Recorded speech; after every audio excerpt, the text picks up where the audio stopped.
Hey everyone, it's Cheryl from Teaching 2 and 3-year-olds. We have just finished week 2 of being back in the classroom after doing virtual teaching since September. And so I just wanted to quickly highlight how things have been going, because I promised you that I would. This week was so much more smoother than last week, and that's the way it is. That usually is the way it is. We still had a little bit of separation issues, but we're working on that. Make sure to check out my previous video where I talk about how I handled those separation anxiety issues, because it's a good one. And basically what we're going to be doing, this week we were rainbows and St. Patrick's Day. Next week it's going to be the very same thing. 3 weeks pretty much of the same thing. The reason again is because this is considered back to school for us, even though it's in March. And what I am reminding myself is that what's most important right now is getting the children settled, getting them to know our routine, how to handle the materials. We're working on sharing, grabbing, all of those things. I need to be 100% focused on that before I start worrying about all the other little special activities that we're going to be doing. So that's why you're pretty much seeing the same thing.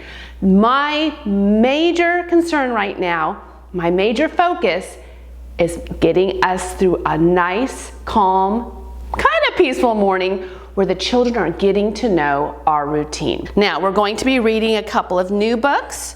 We're going to be reading Little Owl's Colors and The Lucky Little Leprechaun. We're going to be wrapping up St. Patrick's Day because that is next week.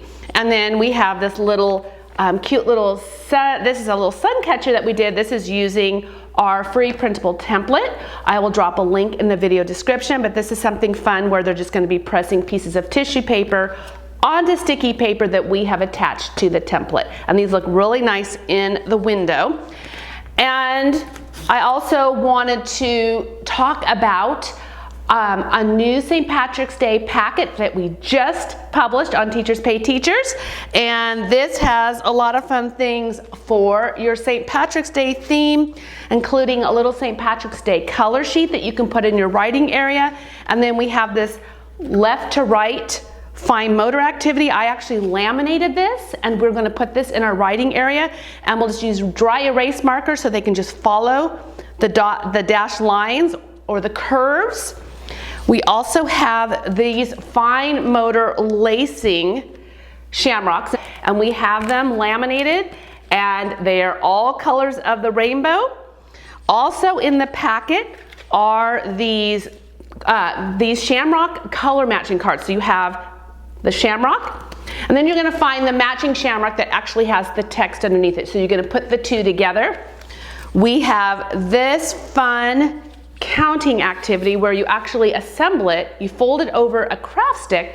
It has the number on one side, so they'll actually tell you, they'll count how many gold coins are there. They count them, and then you turn the number over to the number. We also have this fun 5 Little Leprechauns prop, and it's the same, very similar to 5 Little Monkeys. And I just attached the leprechauns onto the bed with Velcro. We're going to be doing this with 5 Little Leprechauns, which is a song by the Kaboomers, and it's just the same, very similar to the monkey song, except we have leprechauns, and I know they're gonna love this. This is gonna be our circle time activity. We also have 7 pages of rainbow sorting. So this can be saved if you wanna do this for a separate rainbow theme, or if you're like us and you combine your rainbow theme with St. Patrick's Day, you can use pom-poms or buttons, and you can put them on here on the rainbow. We also have these rainbow sorting pages that have the text on them in English and in Spanish. So there's 7 pages of different sorting here that you can do for rainbows as well. So this is a packet, again, it's on Teachers Pay Teachers. It just was published the other day, so I'm really excited about it, and we're going to be using it in our classrooms next week as well. So that's how we have our classroom set up for this week and for next week. And so I'm not going to take you through a classroom tour like I usually do because it's pretty much the same as it's been for the last 2 weeks.